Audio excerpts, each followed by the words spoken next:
首次使用應用程式及充電樁說明，請預先下載及安裝閃電充應用程式。喺停車場開啟電源，啟動充電裝置，然後開啟手機嘅藍牙連結功能，對應充電裝置顯示嘅名稱，配對自己嘅充電裝置。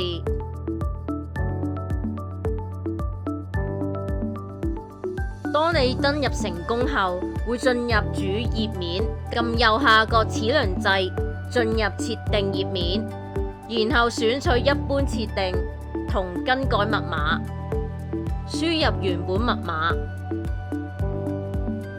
然後輸入新密碼2次，